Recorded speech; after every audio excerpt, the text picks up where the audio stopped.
What's going on, guys? Shannon from SP88 again, and today I'm looking at a Ford Transit for the OBD not working.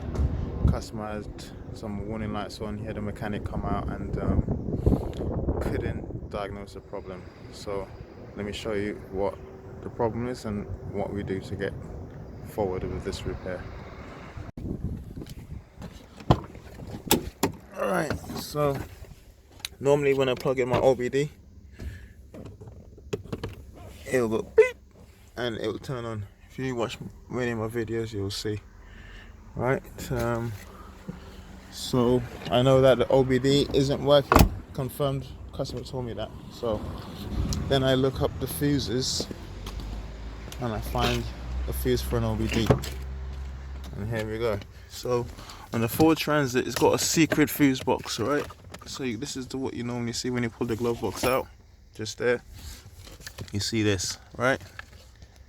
And then you have to push some tabs down the back there. There's a tab there and a tab there, and then that folds forward and you get the other fuses.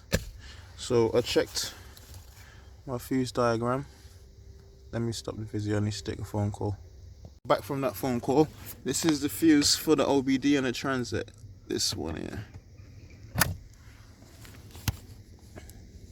See, it's red one there, it's blown. Let me go get a fuse. Put that in, it should work. It's only a 10M. Alright guys, so if my OBD beeps now, you know, that's the fix, yeah? Let's put this in and see what happens. Please don't blow straight away. You hear that beep? It's on now. So let's see what the faults are now.